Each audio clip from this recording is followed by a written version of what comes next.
Selanjutnya adalah kelangkaan terjadi karena jumlah kebutuhan yang lebih banyak daripada jumlah barang atau jasa yang tersedia. Sumber daya alam adalah sesuatu yang berguna mempunyai nilai di dalam kondisi di mana kita menemukannya. Sumber daya alam meliputi semua yang terjadi di bumi, baik yang hidup maupun benda mati yang dapat dimanfaatkan bagi manusia. Terbatas jumlahnya dan mengusahakannya memenuhi kriteria-kriteria ekonomi, sosial, teknologi, dan lingkungan. Maka untuk memperoleh sumber daya alam itu, kita harus mengelola bagaimana bisa kita berguna untuk kemaslahatan. Di mana sumber daya alam itu ada dua. Yang pertama sumber daya yang dapat diperbaharui, yang kedua sumber daya yang tidak dapat diperbaharui. Di mana kita ketahui sumber daya alam yang dapat diperbaharui sebagaimana contohnya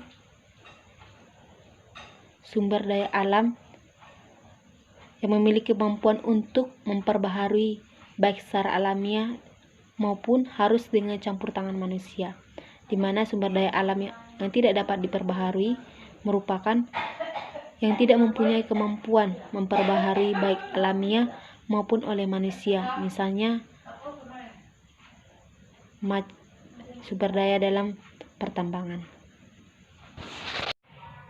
Salah satu aspek krusial dalam pemahaman terhadap sumber daya alam adalah memahami juga kapan sumber daya tersebut akan bukan hanya konsep ketersediaannya yang harus kita pahami, melainkan juga konsep pengukuran kelangkaan sumber daya alam.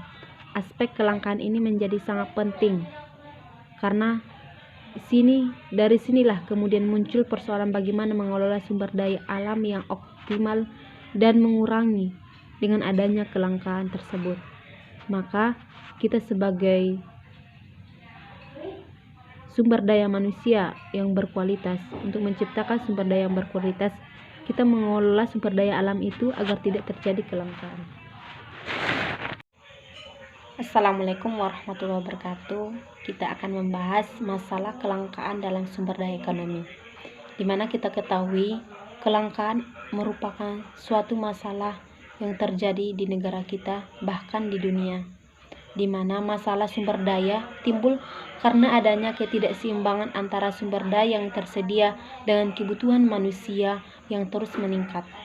Ada 4 masalah yang berkaitan dengan keberadaan sumber daya, yaitu masalah kependudukan dengan lingkungan hidup, masalah produktivitas lahan dan manusia, masalah kualitas lingkungan, dan masalah penyebaran sumber daya. Hukum kelangkaan merupakan landasan fundamental bagi keberadaan ekonomi sumber daya manusia dan ekonomi sumber daya alam.